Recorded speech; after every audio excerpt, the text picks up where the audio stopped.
அனைவருக்கும் வணக்கம். கடந்த 24 மணி நேரத்தில் மட்டும் தமிழ்நாட்டில் 2 அமைச்சர்கள் புகழ் வெளிச்சம் பெற்றிருக்கிறார்கள். ஆமா, அதுல முதல்ல ஒருத்தர் சொல்லணும் அப்படின்னா அமைச்சர் மா சுப்பிரமணியம்.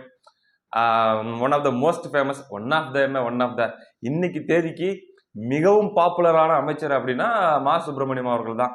எப்படி அப்படின்னா அதெல்லாம் அப்படித்தான், யாரை கேட்டாலும் தெரியுதுங்க. ஆமா, மரியாதை வேற கூடிருச்சு. மீனெல்லாம் மினிஸ்டர் மாசு அப்படின்னு சொல்லிட்டு இருந்தவங்க எல்லாம் கூட மாசு சார் அப்படின்னு சொல்றாங்க. அதாவது பாத்தீங்கன்னா, மரியாதை என்பது கேட்டு வாங்கிட்டு இருக்க முடியாது, தானா வரணும். அப்படி தானா வந்த மரியாதை தான் அந்த மாசு சார் அப்படிங்கிற மரியாதை.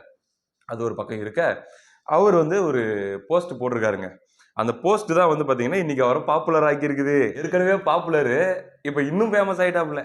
அதாவது போட்டிருக்காரு பாருங்க, நாமக்கல்லில் தீ விபத்து பகுதியை பார்வையிடுதல் அப்படின்னு சொல்லி போட்டிருக்காருங்க. சரி, என்னத்த போட்டிருக்காருன்னு பார்த்தா ஒரு வீடியோங்க. என்ன அருமையா இருக்குது. அண்ணாத்த படம் எத்தனை பேர் பார்த்தீங்க? சன் பிக்சர்ஸ் தயாரிப்புல அப்படி இருக்கும். ஒரு ஃப்ரேம் ஒன்று இருக்கும் தெரியுமா? அப்படியே லாரி ஒன்று ஒன்றா வெடிச்சுக்கிட்டே இருக்கும். சூப்பர் ஸ்டார் ரஜினிகாந்த் அப்படியே நடந்து போயிட்டு இருப்பாரு. அதெல்லாம் கூட அவங்க விஎஃப்எக்ஸ்ல அந்த மாதிரி ஏதாச்சும் தொழில்நுட்பத்தை பயன்படுத்தி பண்ணியிருக்கலாங்க. இது ராவா ஒரிஜினலா பண்ணது, ரீக்ரியேட் பண்ணியிருக்காரு. அவரா நினைச்சு பண்ணாரு, திட்டமிட்டு பண்ணாரலாம் இல்ல. அவர் கேஷுவலா நடந்து போகும்போது அது நடந்துருச்சு. ஆனா என்ன ஒரு சின்ன விஷயம், கேஷுவலா நடந்து போறாரு, பின்னணியில ஒரு குரல் கேக்குது. உங்களுக்கு கேக்குதான்னு பாருங்க. போட்டோ எடுப்பா. எப்பா ஏய், யாராப்பா அந்த கேமராமேன் கூட்டினது, இதுக்கு போட்டோ எடுப்பா. அந்த தீ அப்படி எரிஞ்சிட்டு இருக்கும்போது இங்க நடந்துட்டு போறத இந்த ஆங்கிள் வச்சு எடியா பாரிய பிரேம பாருங்க ஜி. அதை விட்டுட்டு என்னையா பண்ணிட்டுக்கிறேன்னு சொல்லி கேமராமேனை கடிந்து கொள்கிறார் யாரோ ஒருவர், அங்க இருக்கக்கூடியவர். அப்படி போட்டோ எடுப்பா அப்படின்னு சொல்லி எடுத்திருக்காங்க. இது மினிஸ்டர் தான் சொன்னாருன்னு யாரும் தப்பா நினைச்சுக்காதீங்க.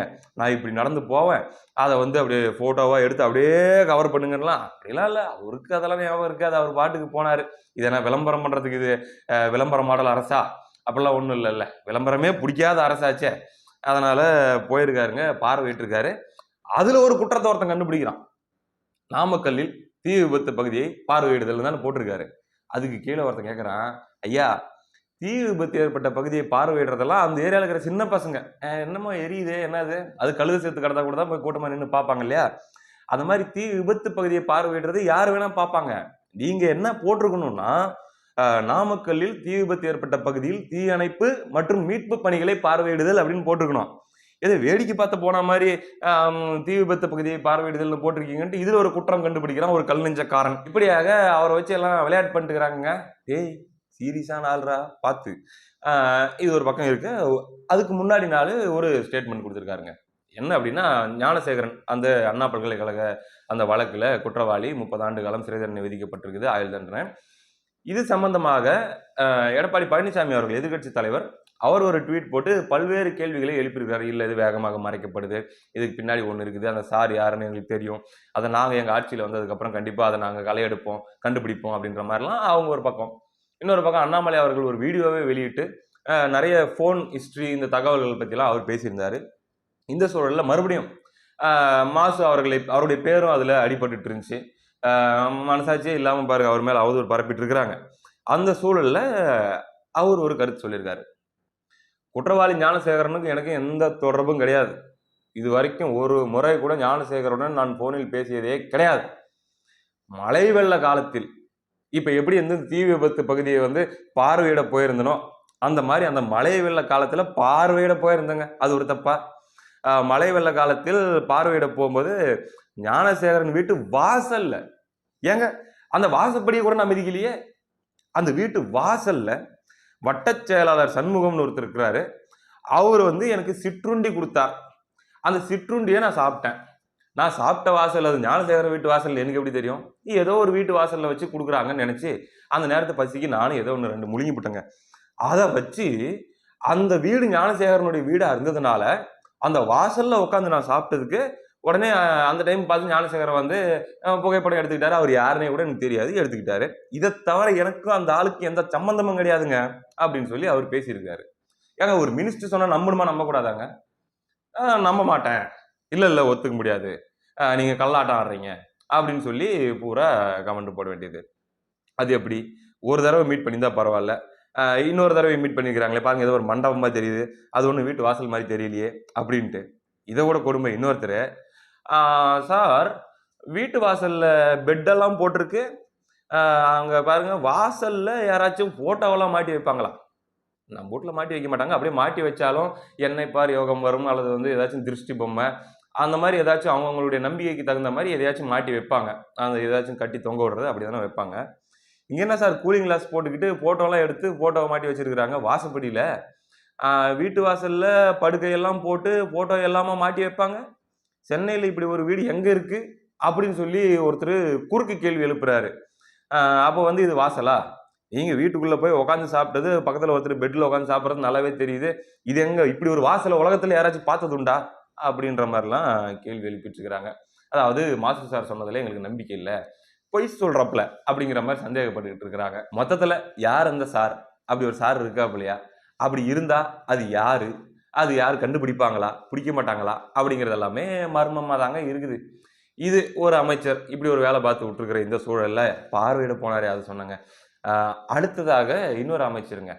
இப்பதான் பொன்முடி அவர்கள் கொஞ்ச நாளைக்கு முன்னாடி இப்படியும் இப்படியும் ஏதோ ஒன்று பேசி இப்போ இப்படி உட்காந்துருக்கிறாரு. கட்சியில் பாவம் எந்த விதமான ஒரு முக்கியத்துவமும் இல்லாமல் அப்படியே குர்றன்னு அமைதியாக உட்காந்துட்டு இருக்கிறாரு.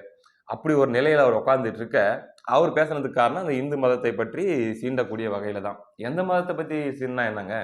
ஒரு மத நம்பிக்கையை ஒரு பெரும்பாலான மக்கள் கொண்டாடுகிற அல்லது வணங்குகிற ஒரு மத நம்பிக்கையை தொடாம அதை சீண்டாம இருக்கிறது நல்லது. அப்படி இருக்கக்கூடிய சூழல்ல தள்ளு தள்ளு தள்ளு இப்ப நான் எதனா ஒண்ணு பண்ணணுமே அப்படின்னு சொல்லி கண்ட்ரோல் பண்ண முடியாம குறுக்க பூந்து இருக்கிறார் அமைச்சர் மனோ தங்கராஜ் அவர்கள். அவரு ஏற்கனவே ஒரு சில விஷயங்கள்ல ஃபேமஸ் ஆனவர். நல்ல விஷயங்கள்ல தாங்க. இந்த மாதிரி மேடையில கம்பு சுத்துறது, கராத்த பண்றது, இப்படி பல வேலைகள் பண்ணி ஃபேமஸ் ஆனவர். ஆமா, அப்படி ஃபேமஸ் தான். அவர் என்ன பண்றாரு அப்படின்னா, ஆர்சிபி இந்த கூட்ட நெரிசல்ல 11 பேர் இறந்து போனாங்க இல்லையா? அது சம்பந்தமா நான் கருத்து சொல்றேன் அப்படிங்கிற மாதிரி சொல்லும்போது, எனக்கு இந்த கூட்டம் கூடுறது இதெல்லாம் வந்து பகுத்தறிவுக்கு ஒவ்வாத செயல் மாதிரி தெரியுது. குறிப்பா இந்த கோயிலுக்கு போறது, கோயில் திருவிழாவுக்கு போறது, கூட்டம் கூடுறது, இதெல்லாம் ஐ டோன்ட் லைக் அப்படிங்கிற மாதிரி அவர் ஏதோ ஒன்று பேசி விட்டுருக்காருங்க. மறுபடியும் கப்புன்னு அமுக்கிட்டாங்க இந்த இந்து மத ஆதரவாளர்கள் அல்லது அமைப்புகள், பாஜக உள்ளிட்ட கட்சிகள். வானதி சீனிவாசன் அவர்கள் கூட ட்வீட் போட்டிருந்தாங்க. அது என்னங்க உங்களுக்கு எதனா ஒன்று சொல்லணும்னா உடனே இந்து மதம், கோயில் திருவிழா இதுதான் உங்களுக்கு ஞாபகம் வருமா? ஏன் வேற எதுக்கெல்லாம் கூட்டம் கூடாதா? வேற மதத்துக்கெல்லாம் கூட்டம் கூட மாட்டாங்களா? அது கிறிஸ்துவ மதமோ அல்லது வந்து இஸ்லாமிய மதமோ அதுலெல்லாம் கூட்டம் கூட்டம் கூட்டமா கூட மாட்டாங்களா? அங்கெல்லாம் நெரிசல் ஏற்படாதா? இல்ல வந்து ஒரு அரசியல் மாநாடு வேற எதுக்கெல்லாம் கூட்டம் கூடாதா? இது மட்டும்தான் உங்களுக்கு கூட்டமா தெரியுதா? இது மட்டும்தான் உங்களுக்கு வந்து பாத்தீங்கன்னா கண்ணை உறுத்துதா? என்னங்க அப்ப செயல்பாடு இது? இதுக்காகவே இவருடைய அமைச்சர் பதவியை டிஸ்மிஸ் செய்ய வேண்டும் அப்படிங்கிற மாதிரி ஆரம்பிச்சிட்டாங்க. ஓ, இந்து மதத்தை பத்தி தப்பா பேசணும்னு சொல்லி 4 பேர் கேள்வி கேட்டா பயந்து போய் டிஸ்மிஸ் பண்ணிடுவாங்கன்னு சொல்லி ஒரு தடவை கண்டுபிடிச்சிட்டாங்க இல்லையா? அதை வச்சு அப்ப இந்த அமைச்சரை டிஸ்மிஸ் பண்ணு அப்படிங்கிற மாதிரி வானதி சீனிவாசன் அவர்கள் கேள்வி எழுப்ப ஆரம்பிக்கிறாங்க. அது அமைச்சர் கரெக்டா தாங்க சொல்றாரு. புரிஞ்சுக்கிறவங்களுக்கு தான் புரிஞ்சுக்க தெரியல. அது எதுக்கு கூட்டமா போய்கிட்டு வெளிப்படையா நாங்க சாமி கும்பிடுறோம் அப்படின்லாம் காட்டிக்கிட்டு நீங்க வந்து வெளிப்படையாவே பட்டை அல்லது வந்து உங்களுக்கு பிடிச்ச அடையாளங்கள்லாம் போட்டுக்கிட்டு எதுக்கு கூட்டமா போறீங்க? அது வந்து சத்தமில்லாம என்ன பண்ணும் அப்படின்னா, அங்க பகுத்தறிவு, கடவுள் மறுப்பு, முற்போக்கு அப்படி இப்படின்ட்டு நல்லா உருட்டிவிட்டு உங்களுக்கு பிடிச்ச உங்களுடைய நம்பிக்கையான எந்த கடவுள் நல்ல பவர்ஃபுல்லான கடவுள் அப்படின்னு நீங்க நம்புறீங்களோ அந்த கடவுளுடைய ரெப்ரசன்டேட்டிவா இருக்கிற சாமிகளையோ அல்லது வந்து வேற யாராச்சும் வந்து அர்ச்சகரையோ வீட்டுக்கு வர வைத்து சத்தம் இல்லாம, ஆமா 4 பேருக்கு தெரியாம அப்படி அப்படி நல்லா ஒரு கருப்பு கண்ணாடி போட்ட கார்ல அப்படி உள்ள கொண்டு வந்து அவங்களுக்கு தேவையான பூசைகள், பாத பூசைகள், இன்னும் பணிவிடைகள் எல்லாத்தையும் பண்ணி நீங்க காலை கழுவி தண்ணி குடிச்சாலும் சரி எதையாச்சும் பண்ணி உங்களுக்கு எதனா தோசை இருக்குதா அது எல்லாத்தையும் அப்படியே சத்தம் இல்லாம அப்படி 4 செவத்துக்குள்ள வச்சு புத்தனாப்புல அப்படி கழிச்சுக்கிட்டு அவங்க எதையாச்சும் கொடுத்தாங்கன்னா போட்டாங்கன்னா அதை வாங்கி ஆசீர்வாதம் வாங்கிக்கிட்டு அப்படியே அமுச்சு விட்டு மறுபடியும் வந்து முற்போக்கு திராவிடம் அப்படின்ற மாதிரி எதையாச்சும் பேசிட்டு போங்க. அதை விட்டுட்டு எதுக்கு போய் கூட்டம்லாம் கூடிக்கிட்டு எல்லாம் தெரியல எப்படி இந்த மாதிரியான மேட்டரை ஹேண்டில் பண்ணணும்னு தெரியல. அப்படி ஹேண்டில் பண்ண தெரிஞ்சவங்க சில பேர் உலகத்துல இருக்கிறாங்க. யாருன்னு நான் பேர் சொல்ல மாட்டேன். அப்படி சோசியக்காரங்கள்ல இருந்து அது சேலத்து சோசியரா இருந்தா என்ன அல்லது வேற ஊருக்காரரா இருந்தா என்ன வீட்டுக்கே வர வச்சிருங்க, டீசெண்டா முடிச்சு போட்டோம். தேடி போய் பார்த்து லைன்ல நின்று டோக்கன் வாங்கி எதுக்குன்ற வீட்டுக்கு வர வச்சு பார்த்து முன்ன பின்ன என்ன செய்யணுமோ அவங்களுக்கு செஞ்சுட்டு அவங்க உங்களுக்கு என்ன செய்யணுமோ அதை செஞ்சுட்டு அவங்க பாட்டுக்கு போயிட போறாங்க. புத்தனாப்புல புத்தனாவில் சாமி கும்பிட்டு போயிருங்க. அதை விட்டுவிட்டு அப்படின்னு சொல்ல வராரா அமைச்சர் மனு தங்கராஜ் அப்படின்னு சொல்லி. இவ்வளவு நேரம் நான் யாரை குறிப்பிட்டு சொன்னேன் அப்படின்ட்டுலாம் நீங்க வந்து கேள்வி கேட்காதீங்க. நான் யாரையும் குறிப்பிட்டு சொல்ல, ஒரு கற்பனை. ஒரு கற்பனை. அந்த கற்பனையில இப்படி சாமி கும்பிட்டா யாருக்கும் பிரச்சனை இல்லைல்ல, கூட்டமே கூடாது இல்ல, சாமியும் கும்பிட்ட மாதிரி ஆயிரும் இல்ல, பகுத்தறிவுன்னு வெளியே உருட்டிக்கலாம் இல்ல, ஒரு கம்ஃபர்ட் ஜோனா இருக்கும் இல்ல அப்படின்ட்டு ஒரு யோசனை சொல்றாங்க, வேற ஒண்ணும் இல்ல. அதனால இவரு இப்போ ஒரு சர்ச்சையை கிளப்பி விட்டுருக்காரு. அது பெருசா பூதாகாரமா ஆகுமா, இல்ல ஆகிறதுக்கு முன்னாடியே போட்டு அமுக்கிடுவாங்களா அப்படிங்கிறது எல்லாமே நம்ம பொறுத்திருந்து தான் பார்க்கணும். நிறைய செய்திகள் வர வேண்டியது இருக்குது. ஒன்னொன்னா பேசுவோம். அடுத்த காணொலியில் சந்திப்போம். நன்றி.